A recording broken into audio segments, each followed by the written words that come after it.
तो साथियों, एक बार फिर आपका बहुत स्वागत है मेरे YouTube चैनल पर।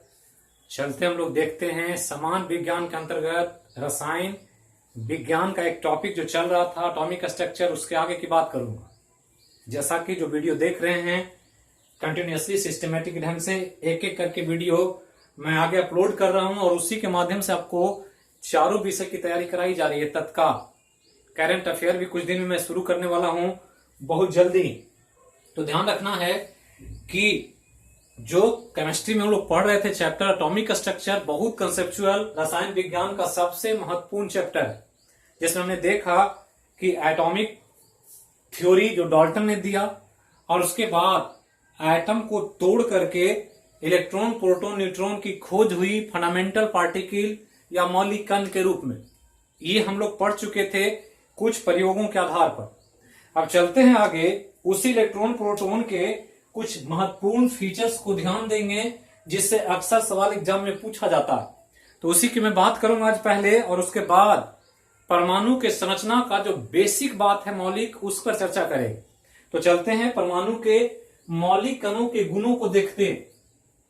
तो परमाणु जो पढ़े थे, उस परमाणु का जो मौलिक कण है, ये ध्यान रखना है, मौलिक कण जो 3 पढ़ा हमने, उस मौलिक कण का गुण स्टडी करेंगे पहले, करेक्टर।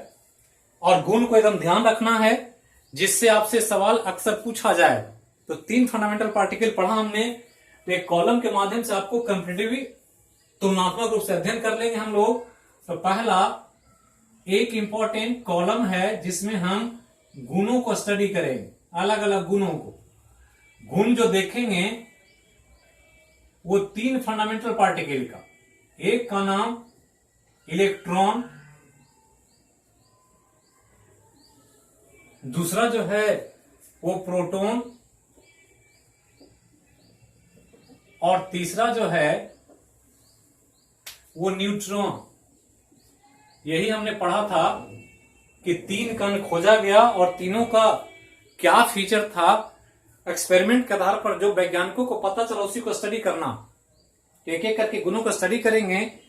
अब यहां ध्यान दें, सबसे पहले गुणों के आधार पर पहला जो हम देख रहे हैं वो है खोजकर्ता, जिसके बारे में पिछले क्लास में मैं बता चुका हूं वीडियो के माध्यम से। तो इलेक्ट्रॉन खोजा था जे थॉमसन ने। तो जे थॉमसन को याद रखना है, कई बार एग्जाम में पूछा है। तो जे थॉमसन। प्रोटॉन खोजा यूजेन गोल्डस्टीन ने। तो ये ध्यान रखना है, यूजेन गोल्डस्टीन। और न्यूट्रॉन जो खोजा वो जेम्स चैडविक ने खोजा। तो ये 3 वैज्ञानिक का नाम हम पिछले वीडियो में भी आपको बता चुके थे। तो तीनों को ध्यान रखना है, यूजेन गोल्डस्टीन, जे थॉमसन और जेम्स चैडविक। अब यहां गुणों के आधार पर एक संकेत लिखा जाता है कि जो गुण है तीनों का, उसका एक सिंबल होता है, और सिंबल के द्वारा भी कभी कभी एग्जाम में प्रश्न पूछ देता है। इलेक्ट्रॉन का संकेत क्या है, प्रोटॉन का क्या है, न्यूट्रॉन का। चूंकि केमिस्ट्री में सिंबल का बहुत महत्व होता है। जैसे हम एल्युमिनियम लिखते हैं तो एल्युमिनियम के लिए सिंबल दे देते हैं Al, ये संकेत है एल्युमिनियम। लोहा लिखते हैं तो लोहा का संकेत लिख देते हैं Fe। सोना लिखते हैं तो संकेत दे देते हैं Au। सोडियम लिखते हैं तो Na। तो इस प्रकार से संकेतों का इस्तेमाल करके केमिस्ट्री में तत्व को पहचानने का काम किया जाता है। तो उसी तरह से जब एटम में तीनों पार्टिकल की खोज हुई तो इसके संकेत इसके गुणों के आधार पर रखा गया। तो जब इलेक्ट्रॉन को ध्यान रखेंगे, इलेक्ट्रॉन का संकेत जो होता है वो इलेक्ट्रॉन को ई से सूचित करते हैं, जिसका नीचे में एक -1 और ऊपर में 0। तो ध्यान रखना है, इलेक्ट्रॉन का ही सिंबल ऐसा कहीं भी लिखा रहे तो आपको समझना है कि इलेक्ट्रॉन का संकेत है। जब प्रोटॉन की बात आती है तो यहां पर स्मॉल p लिया जाता है प्रोटॉन के लिए, और प्रोटॉन पर नीचे में +1 और ऊपर में 1 ये संकेत के रूप में दिया जाता है। जबकि यहां पर जब न्यूट्रॉन को लेंगे तो न्यूट्रॉन के लिए स्मॉल n, नीचे में 0 और ऊपर में 1, ये तीनों संकेत को ध्यान रखना है। अक्सर यहां पर एग्जाम में पूछा जाता है सिंबल को। तो पहला खोजकर्ता, दूसरा संकेत। अब यहां पर आवेश देखना, चार्ज कितना कितना। तो चार्ज के बारे में मैंने पिछले क्लास में चर्चा किया था कि चार्ज जो है एक पर धनात्मक है, एक पर ऋणात्मक है, एक न्यूट्रल। तो कितना है उसको ध्यान रखना। तो जब आवेश की बात आएगी तो इलेक्ट्रॉन का आवेश जो होता है 1.6 गुना 10 का पावर माइनस 19 कूलम्ब होता, और ये होता है निगेटिव। चूंकि हमने पढ़ा था कि इलेक्ट्रॉन जो है वो विद्युत क्षेत्र में पॉजिटिव इलेक्ट्रिक फील्ड की तरफ जाना चाहता है, और पॉजिटिव वही जाता है जो निगेटिव होता है। इसलिए इलेक्ट्रॉन को हमने कहा था कि ऋणात्मक कण है और इसलिए इस पर माइनस चार्ज आता है। जबकि हमने कहा कि इलेक्ट्रॉन जितना होता है उसी रूप में प्रोटॉन होता है, तो प्रोटॉन इसका अपोजिट है। इसीलिए हमने पढ़ा था कि एटम उदासीन है, वो न्यूट्रल, उस पर कोई चार्ज नहीं है। तो न्यूट्रल होने के लिए एटम को ये कंपल्सन है कि अगर ये माइनस इतना है तो एग्जैक्टली पॉजिटिव जो चार्ज होगा वो इतना ही होगा, तो प्लस में होगा और वैल्यू उतना ही होगा 1.6 गुना 10 का पावर माइनस 19 कूलम। फिजिक्स में लोग पढ़ते हैं इलेक्ट्रोस्टैट में कि आवेश का जो इकाई होता है वो कूलम होता है। क्योंकि आवेश से संबंधित कूलम ने बहुत सारे काम किए हैं, जिसमें कूलम्स नियम आवेशों के बीच लगने वाले बल को बताने का काम करता है। तो ये कूलम आया है चार्ज के लिए, यहाँ निगेटिव में है, यहाँ पॉजिटिव, दोनों देख रहे हैं बराबर है। और यही वजह है कि ये प्लस माइनस कैंसिल करता है और एटम उदासीन हो जाता है। तो ये ध्यान रखना आवेश को। आवेश के बाद द्रव्यमान को ध्यान रखना है, मास। और जब द्रव्यमान की बात आएगी तो बहुत इंपॉर्टेंट है मास, क्योंकि मास से बहुत सारे तथ्य हम लोग को आगे भी पढ़ना होगा। जब हम लोग आगे स्ट्रक्चर देखेंगे एटम का तो यहां द्रव्यमान को ध्यान देना होगा, किसका द्रव्यमान कितना है। अब द्रव्यमान की जब बात करेंगे तो इलेक्ट्रॉन का जो एब्सोल्यूट मास होता है, तो एब्सोल्यूट मास मतलब इंडिपेंडेंट मास, निरपेक्ष द्रव्यमान कहते हैं इसको। और निरपेक्ष द्रव्यमान जब लेंगे तो 9.1 गुना 10 का पावर माइनस 31 kg होता। तो ये ध्यान रखना, बहुत नॉर्मल, बहुत नगण्य, नेग्लिजिबल मास है। 10 का पावर माइनस 31, समझ सकते हैं कितना छोटा मास है। और इसीलिए यहां मास को जीरो के रूप में दर्शाया गया। इसलिए कहा जाता है इलेक्ट्रॉन में नगण्य मास है, इसमें कोई मास नहीं है। तो ये ध्यान रखना। अब यहां इसका मास लेंगे तो इसका मास जो है वो 1.672 गुना 10 का पावर माइनस 27 kg, ये प्रोटॉन का मास है।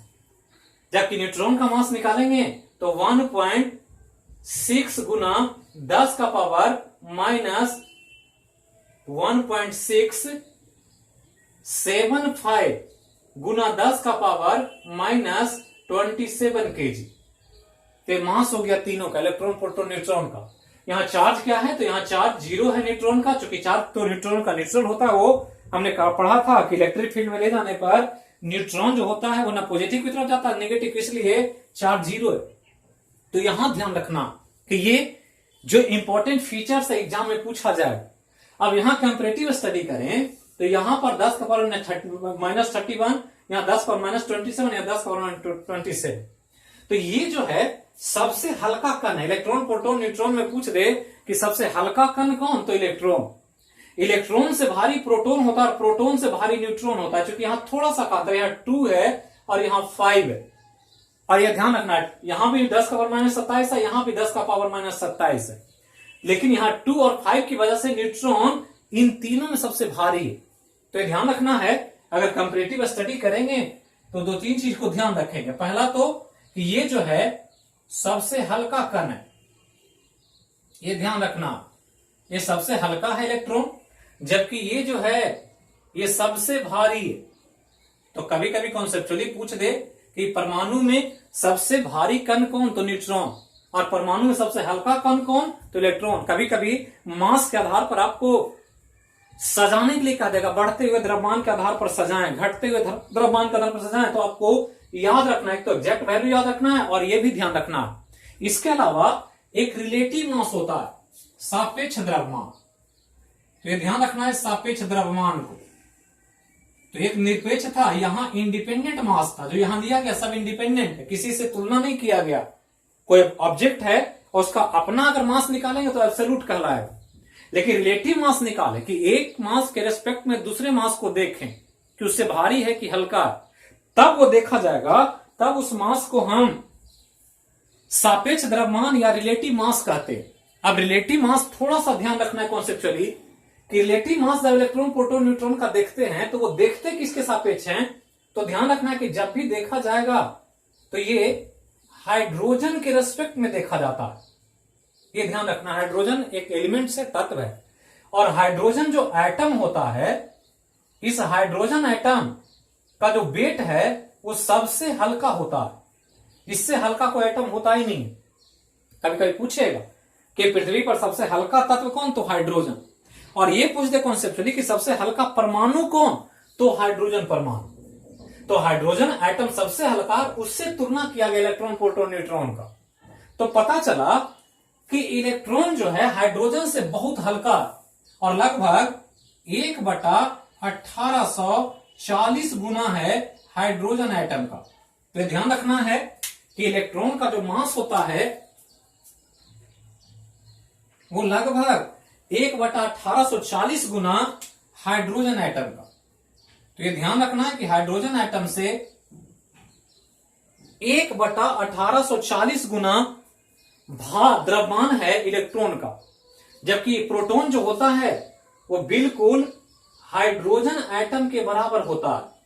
तो ये ध्यान रखना है, हाइड्रोजन एटम के समान। इसीलिए कहीं कहीं पर आपको मिलेगा कि हाइड्रोजन एटम किसके जैसा है, तो प्रोटॉन के जैसा। हम लोग जब एसिड बेस साल्ट पढ़ेंगे तो हम लोग को पढ़ना है ब्रोंस्टेन नॉरी का कॉन्सेप्ट, और वहां कहा गया है कि जो प्रोटॉन त्याग करता है वो एसिड होता है, जो प्रोटॉन गेन करता है वो बेस होता है, और वहां प्रोटॉन जो है हाइड्रोजन आयन को कहा गया है।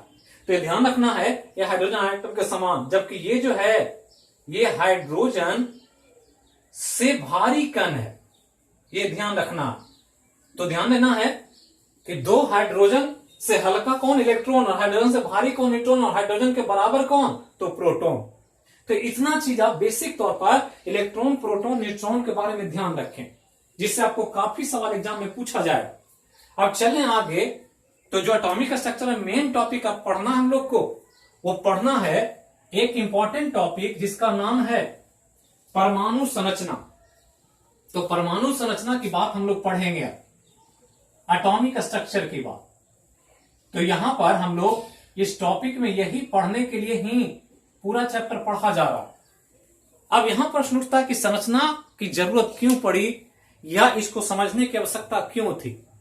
तो पहले तो ध्यान रखना है कि डाल्टन ने कहा था कि एटम अकेले है, उसमें और कुछ नहीं है, इसलिए संरचना की कोई बात नहीं थी। लोहा का एक पिंड होता है तो उसमें लोहा ही है सब कुछ, तो उसको नहीं समझा जाता है कि इसके अंदर क्या है। लेकिन अगर मिश्रण बना दें लोहा और किसी और चीज का, तो आपको फिर पता करना होगा कि लोहा कितना है, कहां पर है, और दूसरा जो मटेरियल मिलाया गया है वो कहां कहां पर है। तो फिर जरूरत पड़ेगी, जब चूंकि एक से अधिक चीज है, तो जब भी एक से अधिक चीज हो जाता है तो फिर हमको जानने की आवश्यकता हो जाती है कि आखिर इसकी बनावट अंदर में है कैसे। जैसे एक घर को ले लें, तो एक घर में अगर एक ही कमरा हो और उसमें एक ही व्यक्ति रहते हो, तो आपको फिर पता नहीं करना पड़ता है कि उस व्यक्ति का कमरा कौन सा है, बेडरूम कौन सा है, कहां पर वो रहते हैं। लेकिन एक घर हो और उसमें 4 कमरे हों और 4 व्यक्ति रहते हो, तो फिर हम लोग को यह पता करना होता कि किस व्यक्ति का कमरा कौन सा है, कौन सा बेडरूम है। मतलब जब ज्यादा हो जाएगा इंटरनल स्ट्रक्चर में कुछ चीजें एंटिटी के रूप में ज्यादा रहेगी, तो ये जानना कि कौन कहां पर है, कमरा का क्या बनावट है, कहां पर डिजाइन किया गया है। घर जब बनाते तो मैप हम लोग इंटरनल स्ट्रक्चर डिजाइन करते, तो वही स्थिति यहां थी कि जब एटम अकेले था, पता था कि एटम में कुछ नहीं है, तो कुछ जानने की जरूरत नहीं थी। लेकिन जब ये पता चला कि एटम इलेक्ट्रॉन प्रोटॉन न्यूट्रॉन रहता है, तो वैज्ञानिक अब ये जानने का प्रयास करने लगे कि आखिर इलेक्ट्रॉन प्रोटॉन न्यूट्रॉन की व्यवस्था क्या है, अंदर में कैसे रहते हैं, उनका क्या बनावट होता है। चूंकि हम पढ़ते हैं इलेक्ट्रॉन प्रोटॉन चार्ज कण है, चार्ज पार्टिकल है, और वो दोनों अगर साथ रहेगा तो दोनों में स्पार्क होगा और एटम विखंडित हो जाएगा, तो साथ तो रह नहीं सकता। तो कैसे रहता है, इसी को समझना चाहते थे वैज्ञानिक, और इसीलिए परमाणु संरचना पर वर्क होने लगा और वैज्ञानिकों ने काम करना शुरू किया कि आखिर एटम के अंदर अगर इलेक्ट्रॉन प्रोटॉन न्यूट्रॉन है तो ये कैसे रहता है, इसकी बनावट क्या है। तो इसी के संबंध में सबसे पहले एक व्यक्ति जिन्होंने इलेक्ट्रॉन को खोजा, जिनका नाम था थॉमसन। तो थॉमसन ही आते हैं और इन्होंने ही पहली बार ये बताने का प्रयास किया कि एटम कैसा है। लेकिन जिस समय थॉमसन बता रहे थे उस समय एटम का दो ही चीज की, दो ही कण की, दो ही पार्टिकल की खोज हुई थी, जिसको इलेक्ट्रॉन और प्रोटॉन कहा जाता। और इस रूप में थॉमसन ने एटम के अंदर के इलेक्ट्रॉन और प्रोटॉन को व्यवस्थित कैसे होता है इसको समझाने का प्रयास किया। और समझाने के लिए एक इंपॉर्टेंट फ्रूट्स को तुलनात्मक अध्ययन किया, जिसको हम लोग तरबूज कहते हैं। तो तरबूज का सीजन है अभी, ग्रीष्मकालीन जो जायद फसल है, हम लोग ज्योग्राफी में पढ़ते हैं खरीफ फसल, रबी फसल और जायद फसल। तो जायद फसल में तरबूज एक वाटरमेलन एक इंपॉर्टेंट फ्रूट्स है या इंपॉर्टेंट क्रॉप्स है जिसको किसान लगाते हैं। अब यहां तरबूज का तुलनात्मक अध्ययन किया थॉमसन ने और बताया कि एटम जो है वो बिल्कुल तरबूज जैसा है, और तरबूज में जैसे अंदर की संरचना होती है वैसा ही एटम होता है। और हमने कहा कि थॉमसन जिस समय बता रहे थे उस समय इलेक्ट्रॉन और प्रोटॉन ही की खोज हुई थी। तो एक वाटरमेलन को तुलना किया और कहा कि वाटरमेलन अगर ले लें ऐसे गोल तो इसको एटम मान लेना, मतलब तरबूज जो है ये एटम, परमाणु। और इस एटम के अंदर जो गूदे भरे हुए हैं, ये गूदे जो भरे हुए हैं पूरा, जब वाटरमेलन हम लोग कटिंग करते हैं नाइफ से, चाकू से, तो अंदर में रेड कलर का पल्प निकलता है, गूदा, जिसमें काफी वाटर और मिनरल्स भरे होते हैं। बहुत एनर्जेटिक फ्रूट्स है, काफी मिनरल सॉल्ट्स इसमें होते हैं। तो ये गूदा है। तो इस गूदे को थॉमसन ने कहा कि जो पल्प होता है तरबूज में, ये गूदा एटम का प्रोटॉन होता है। मतलब क्या कि एटम में प्रोटॉन उसी तरह रहते हैं जैसे तरबूज में गूदा भरा रहता है। और तरबूज के बीच में देखे होंगे, जो तरबूज आप लोग खाते हैं तो देखते होंगे तरबूज में काफी सीड्स होते हैं, बीज। तो ये ध्यान रखना है कि गूदों की तुलना जो है वो कहा कि गूदा जो है वो प्रोटॉन है, और जो बीच में तरबूज में बीज भरा होता है वो बीज जो है ये सीड, ये इलेक्ट्रॉन है। तो ये ध्यान रखना, इलेक्ट्रॉन जो तरबूज के बीज के रूप में होता है। तो बीज की तुलना इलेक्ट्रॉन से किया और गूदा की तुलना प्रोटॉन से किया। तो कई बार पूछेगा एग्जाम कि थॉमसन ने एटम की समानता बताई थी किससे, तो तरबूज से। या बता दे कि एटम के गूदे की तुलना किस कण से, तो प्रोटॉन से। जबकि तरबूज के पल्प की तुलना किससे, तो इलेक्ट्रॉन से। और कहा कि गूदे भरे रहते हैं, बीच बीच में बीज रहता है, और प्लस माइनस मिल करके इस एटम को न्यूट्रल कर देता, उदासीन कर देता, इस पर फिर कोई चार्ज नहीं होता। तो ये तब की बात थी जब सिर्फ इलेक्ट्रॉन और प्रोटॉन की खोज हो रही थी। कुछ समय बीता और 1932 में प्रोटॉन इलेक्ट्रॉन के अलावा न्यूट्रॉन भी आ गया।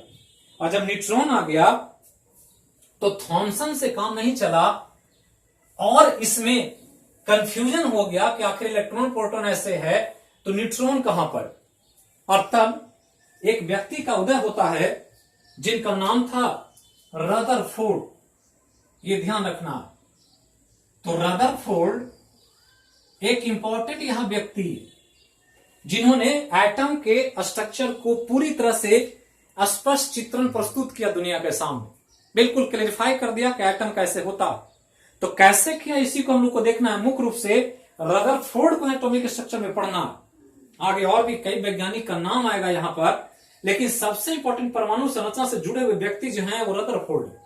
और रदरफोर्ड को एक प्रयोग के लिए याद किया जाता है जिसको अल्फा रे स्कैटरिंग एक्सपेरिमेंट कहते हैं। ये ध्यान रखना। तो अल्फा रे स्कैटरिंग एक्सपेरिमेंट बहुत इंपॉर्टेंट है, ध्यान रखना।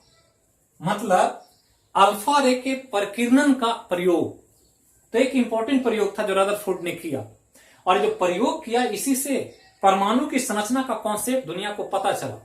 तो पहला तो ध्यान रखना है कि रदरफोर्ड ने ही अल्फा स्कैटरिंग एक्सपेरिमेंट किया। तो कभी पूछ दे कि परमाणु की संरचना की खोज हुई किस प्रयोग से, तो अल्फा रे स्कैटरिंग एक्सपेरिमेंट्स। तो क्या था यह प्रयोग, इसी को देखना है, समझना। तो इस प्रयोग में एक बहुत इंपॉर्टेंट काम किया। और काम क्या किया कि रदरफोर्ड ने एक रेडियो एक्टिव एलिमेंट ले लिया। ऐसे जो रेडियो एक्टिविटी में हम लोग पढ़ेंगे, तो ये जो बीच में लिया वो एक रेडियो सक्रिय तत्व था। ये तो ध्यान रखना है, ये रेडियो सक्रिय तत्व है जिसको रेडियो एक्टिव एलिमेंट कहते हैं।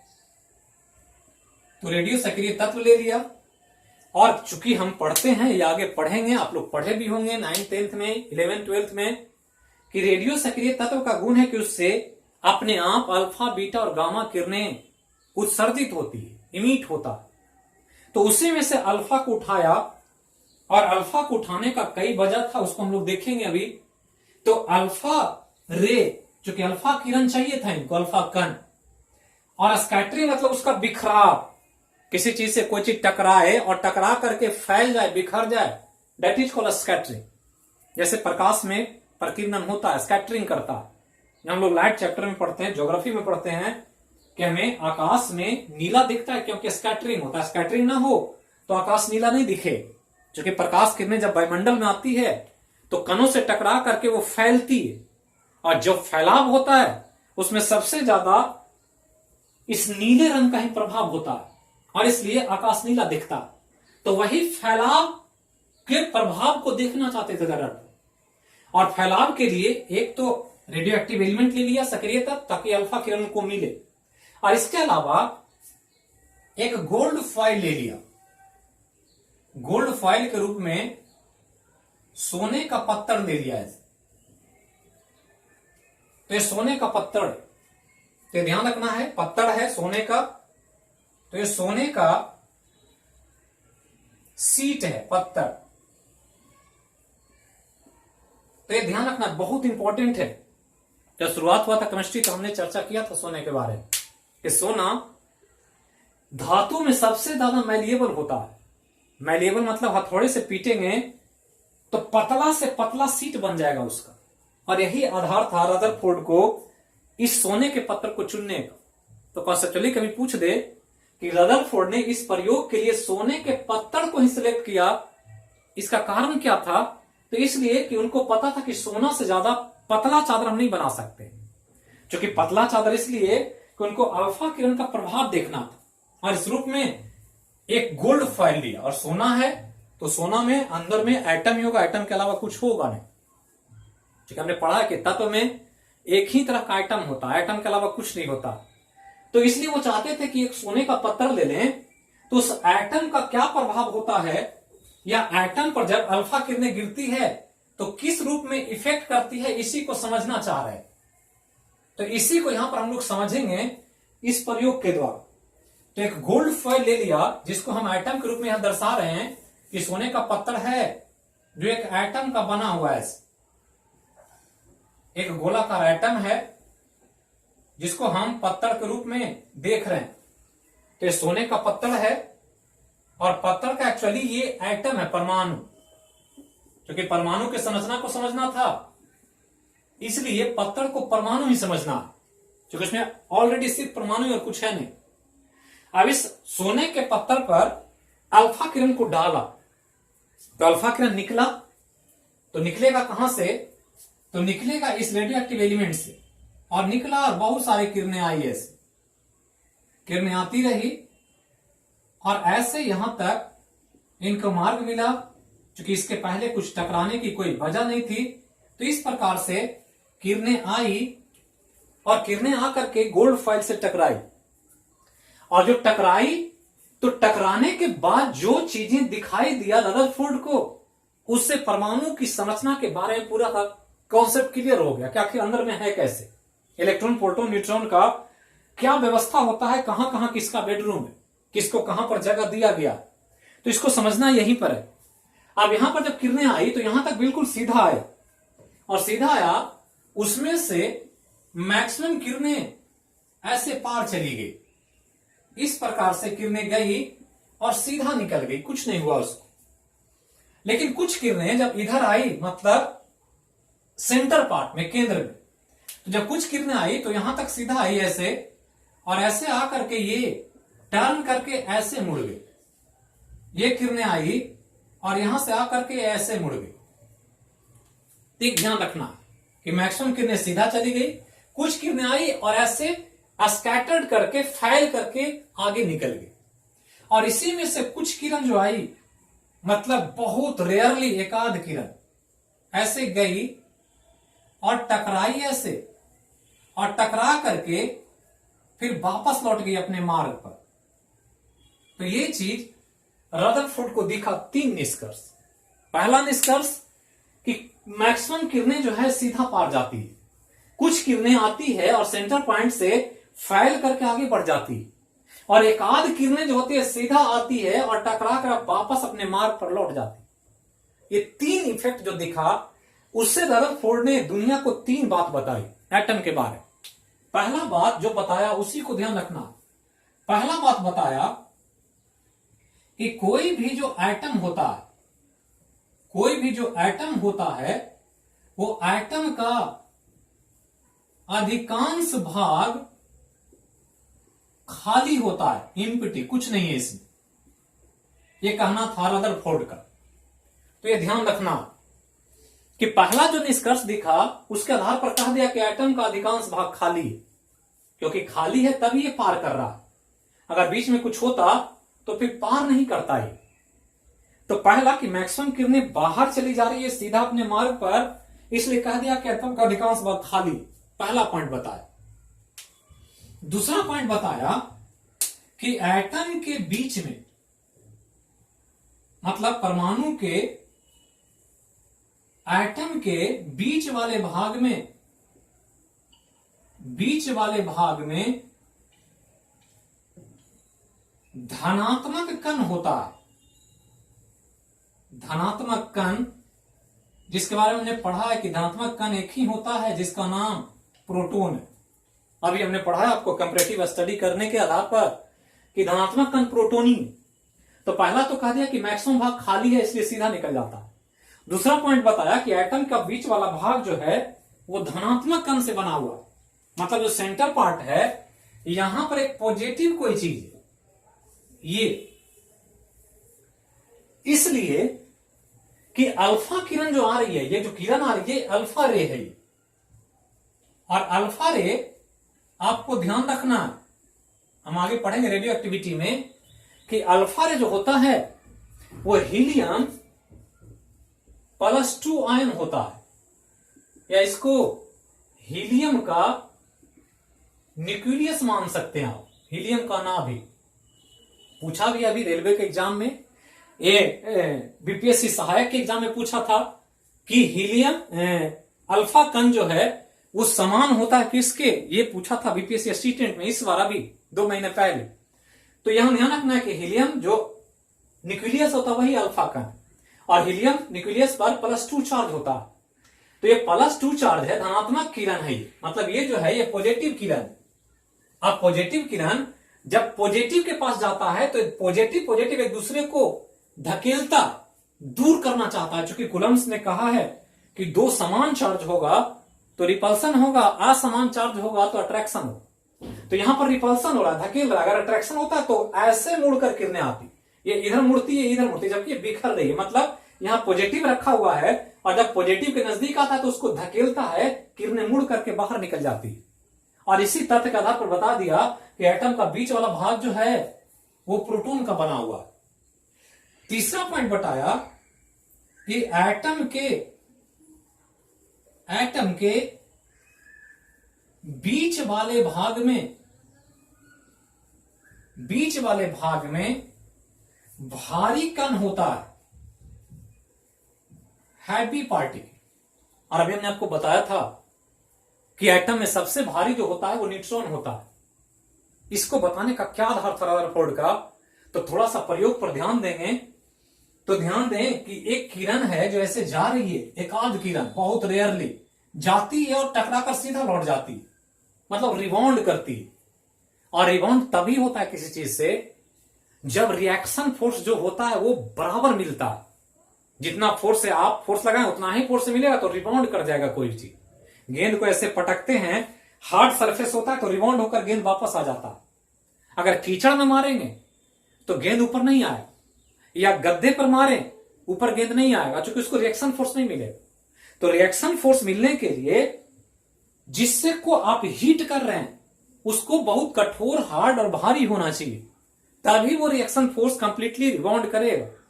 और यही रदरफोर्ड का निष्कर्ष था कि अगर किरण जा रही है और टकरा कर वापस आती है, मतलब यहां भारी कण है, और भारी कण से जब टकराता है तो अल्फा कण वापस आ जाता है लौट कर। और ये भारी जो कण है, ये हमने पढ़ा कि भारी कण न्यूट्रॉन होता है। मतलब ये भी कह दिया कि बीच में धनात्मक कण प्रोटॉन तो है ही, साथ ही साथ बीच में सबसे भारी कण न्यूट्रॉन भी है। और इसी दोनों की वजह से बीच वाला भाग बना हुआ है, और बीच वाला जो भाग बना हुआ है इसी को रदरफोर्ड ने एक नाम दे दिया, जिसको एटम का न्यूक्लियस रखा गया नाम, जिसको हिंदी में नाभिक कहते हैं। तो ये ध्यान रखना, और एग्जाम में पूछेगा कि नाभिक की खोज किसने किया, तो नाभिक का खोजकर्ता अक्सर याद रखना है, खोजकर्ता के रूप में रदरफोर्ड का ही नाम आएगा। तो ये ध्यान रखेंगे रदरफोर्ड को। जबकि एक नाभिक या केंद्रक मैंने बताया था एटम में जब सेल पढ़ रहे थे, तो वहां रॉबर्ट ब्राउन का नाम आता है, और दोनों पूछता है सेल का केंद्रक कौन खोजा और एटम या परमाणु का नाभिक किसने खोजा। अब ये बात स्पष्ट हो गई कि एटम अधिकांशतः खाली है, बीच में कुछ भाग जो है वो पॉजिटिव और न्यूट्रल कणों से मिलकर बना हुआ है। पॉजिटिव कण प्रोटॉन है और न्यूट्रल कण न्यूट्रॉन है। इन्हीं दोनों के मिलने से बीच में एक छोटा सा भाग होता है एटम के अंदर, और छोटे से भाग का नाम न्यूक्लियस या नाभिक होता है। मतलब न्यूक्लियस के अंदर दो चीज रहता है, प्रोटॉन और प्लस न्यूट्रॉन। ये ध्यान रखना। तो कभी पूछ देगा कि परमाणु के नाभिक में कौन कौन से कण होते, तो प्रोटॉन और न्यूट्रॉन होते। मतलब ये नाभिक जो है, ये इस नाभिक को ध्यान रखना है कि अगर नाभिक ऐसे मान लें इसको, तो ये न्यूक्लियस है, तो न्यूक्लियस में दो कण रहेगा, प्रोटॉन रहेगा, प्रोटॉन के साथ साथ न्यूट्रॉन रहेगा। इतना चीज बिल्कुल स्पष्ट, बहुत सटीक और बहुत ही एक्यूरेट प्रयोग के आधार पर रदरफोर्ड ने दुनिया को समझा दिया कि एटम है, एटम का नाभिक। लेकिन एक चीज एटम के बारे में रदरफोर्ड गलती बता गए, और वो गलती जो था वो इनका ड्रॉबैक था, कमी था रदरफोर्ड का, या रदरफोर्ड के सिद्धांत के दोष, या इस प्रयोग का दोष के रूप में देख सकते हैं। तो रदरफोर्ड का जो सिद्धांत आया उसका एक दोष दिखा कि रदरफोर्ड ने अंत में कहा कि जो एटम में इलेक्ट्रॉन होता है, वो इलेक्ट्रॉन नाभिक के चारों ओर चक्कर लगाता है। ये कहा अंत में, और यहीं पर रदरफोर्ड गलती कर गए, क्योंकि बाद में एक थ्योरी आया जिसको हम लोग कहते हैं इलेक्ट्रोमैग्नेटिक थ्योरी। ये ध्यान रखना। तो इलेक्ट्रोमैग्नेटिक थ्योरी जब आया दुनिया में, विज्ञान तरक्की किया और विद्युत चुंबकीय सिद्धांत आया, तो ये वाली बात रदरफोर्ड की गलत हो गई, और इसलिए रदरफोर्ड के सिद्धांत का ये एक बहुत बड़ी कमी मानी जाती है। तो कभी पूछ दे एग्जाम में कि रदरफोर्ड के सिद्धांत का दोष था क्या, तो यह बताना रदरफोर्ड के द्वारा कि इलेक्ट्रॉन जो है नाभिक के चारों ओर चक्कर लगाता रहता है, ये बात गलत। क्यों गलत है, तो इसको थोड़ा सा समझना यह है कि इलेक्ट्रोमैग्नेटिक थ्योरी कहता है कि अगर कोई चार्ज बॉडी, आवेशित पिंड अगर घूमेगा, चक्कर काटेगा, तो उस चार्ज बॉडी के घूमने से उसके अंदर से ऊर्जा बाहर आती है। यह ध्यान रखना कि कोई आवेशित कण अगर घूमना शुरू कर दे तो उसके अंदर से ऊर्जा इमिट होती है। यह इलेक्ट्रोमैग्नेटिक थ्योरी प्रमाणित करता। और यही बात जब पता लगा, तो पता लगा कि इस आधार पर अगर इलेक्ट्रॉन को मान ले कि घूमता है नाभिक के चारों ओर, तो फिर पूरा कॉन्सेप्ट ही एटम का उल्टा हो जाएगा, और फिर एटम का अस्तित्व ही खतरे में पड़ जाता है। होता क्या है कि अगर मान लें कि नाभिक ऐसे है जिसके बारे में रदरफोर्ड ने बताया और कहा कि एक इलेक्ट्रॉन है जो ऐसे इसका चक्कर काट रहा है, ये घूम रहा है, ऐसे ये घूम रहा है इसके चारों तरफ, तो ऐसे नहीं घूमेगा। जब घूमेगा तो ऊर्जा बाहर आएगी, और ऊर्जा जब बाहर आएगी तो ये जैसे जैसे घूमेगा ये नाभिक के ऊर्जा कमने की वजह से नाभिक के नजदीक आ जाए और ऐसे घूमते घूमते एक समय आएगा कि जाकर के नाभिक से टकराएगा और नाभिक से टकराएगा तो इलेक्ट्रॉन पर -4 इस पर +4 और दोनों मिलेगा तो एक बहुत बड़ा विस्फोट होगा और एटम डिस्ट्रॉय हो जाए, विखंडित हो जाएगा, एटम ही नष्ट हो जाए। लेकिन ऐसा होता नहीं, एटम विखंडित नहीं होता, एटम अपने जगह पर काम करता रहता। तो ये चीज बातें गलत हो गई जो रदरफोर्ड के सिद्धांत के दोष के रूप में देखा जाता है। जब ये बातें पता लगी, लोगों ने पढ़ा, वैज्ञानिकों ने देखा, तो सब कुछ बिल्कुल स्पष्ट था जो इस एक्सपेरिमेंट के आधार पर रदरफोर्ड ने बताया था। लेकिन अब यहां से आगे बढ़े तो यह दोष एक बहुत बड़ी कमी के रूप में दिख रहा था, जिसको ठीक करने का प्रयास या इस दोष को दूर करने का काम एक व्यक्ति ने किया जिसका नाम था नील बोर। और नील बोर आते हैं और नील बोर आकर के एक नया सिद्धांत लाया, और जो सिद्धांत लाया वहीं से परमाणु की संरचना का सारा कॉन्सेप्ट क्लियर हो गया, बिल्कुल स्पष्ट हो गया और रदरफोर्ड के कमी भी दूर हो गए। तो क्या था नील बोर का सिद्धांत? तो यहां ध्यान रखना है, एक और व्यक्ति आते हैं जिनका नाम था नील बोर, जिसको बोर थ्योरी के नाम से भी जाना जाता है। तो कभी कभी कॉन्सेप्चुअली आपको पूछेगा, बीपीएससी में पूछा, आईपीएससी में पूछा, एसएससी में पूछा कि रदरफोर्ड के परमाणु संरचना का जो सिद्धांत था उसकी कमी को दूर करने वाला व्यक्ति कौन था? तो नील बोर था। तो नील बोर ने क्या कहा, इसी को यहां पर थोड़ा सा देखेंगे। तो नील बोर ने कहा कि सब कुछ सही है, रदरफोर्ड जो कहते हैं बिल्कुल सही है, कोई गलती नहीं। एक ही गलती है जिसको हम लोग थोड़ा सा चेंज कर लें कॉन्सेप्ट को, तो वो गलती भी ठीक हो जाएगी। और इसलिए नील बोर के बोर सिद्धांत को बहुत याद किया जाता है। तो नील बोर का सिद्धांत क्या है इसको समझना। तो रदरफोर्ड ने कहा था कि इलेक्ट्रॉन जो है एटम के नाभिक के चारों ओर घूमता रहता, बस इतना ही कहा था। इसी में इन्होंने थोड़ा सा चेंज किया और कहा नील बोर के अनुसार कि नील बोर ने कहा कि इलेक्ट्रॉन जो है, ये इलेक्ट्रॉन नाभिक के चारों ओर घूमता तो है, नाभिक के चारों ओर घूमता है, लेकिन ऐसे ही नॉर्मली नहीं घूमता, घूमने का एक पैटर्न बना हुआ। तो उसी को इन्होंने समझाया कि इलेक्ट्रॉन नाभिक के चारों ओर एक निश्चित ऊर्जा के कक्ष में घूमता है, निश्चित ऊर्जा के रास्ते पर चक्कर लगाता, चक्कर लगाता, और इस चक्कर को ही कक्ष कहा जाता है। और भी तो ये एक इंपॉर्टेंट पॉइंट। अभी तक कहा गया था कि इलेक्ट्रॉन घूमता है सिर्फ नाभिक के चारों, लेकिन यहां कहा कि चारों ओर घूमता तो है लेकिन निश्चित ऊर्जा के रास्ते पर घूमता है। जैसे कई बार दौड़ देखे होंगे ट्रैक पर, तो ट्रैक में रास्ता बना होता है, हर व्यक्ति के लिए अलग अलग रास्ता, चूने से, रस्सियों से लाइनिंग खींच देते, उसी में दौड़ना है। आप इधर दौड़ेंगे तो सब टकरा जाएगा एक दूसरे से, तो रास्ता बनाएगा, उसी रास्ते पर उसी ट्रैक पर आपको चलना। तो सही ट्रैक बना हुआ, ट्रैक को यहां ऊर्जा का स्तर का, निश्चित ऊर्जा का स्तर, तो ये ध्यान रखना निश्चित ऊर्जा के रास्ते पर चक्कर लगाता है। मतलब अगर नाभिक ऐसे मान लें जो रदरफोर्ड ने खोजा, तो इस नाभिक के बाहर एक ट्रैक बना हुआ है ऐसे, और ये ट्रैक जो है यही निश्चित ऊर्जा का रास्ता है। अगर ये ट्रैक को पहला ट्रैक माने तो इसका ऊर्जा E1 है, अगर ये दूसरा ट्रैक माने तो ऊर्जा E2 है, अगर तीसरा ट्रैक होगा तो इसका ऊर्जा E3। मतलब ऊर्जा फिक्स है, ऊर्जा चेंज नहीं होगा। और जो इलेक्ट्रॉन इसमें रहेगा वो इसी में घूमेगा, जो इसमें रहेगा वो इसमें घूमेगा, जो इसमें रहेगा वो तीसरे में घूमेगा। और यही नील बोर ने कहा कि जब भी घूमेगा तो एक निश्चित ऊर्जा वाले रास्ते पर घूमेगा, और जो निश्चित रास्ते पर घूमेगा वो रास्ता जो है वो परमाणु का नॉर्मल रास्ता नहीं है, वो परमाणु का ऑर्बिट है, कक्ष है।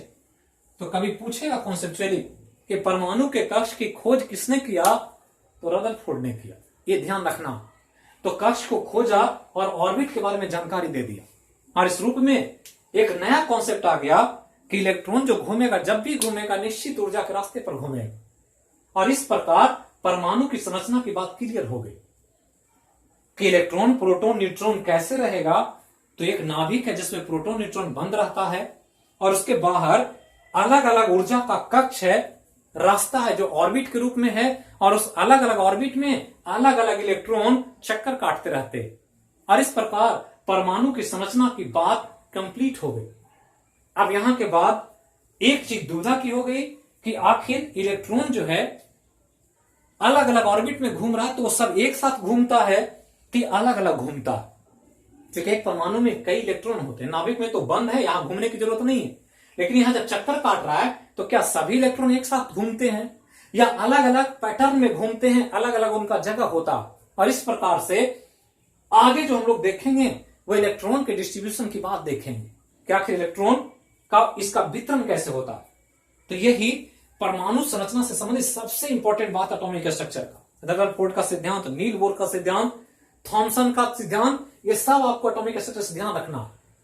वीडियो को जो पहली बार देख रहे हैं लाइक करें, सब्सक्राइब करें, ज्यादा से ज्यादा लोगों को शेयर करें ताकि मैं वीडियो को और अच्छे से अपलोड कर सकूं।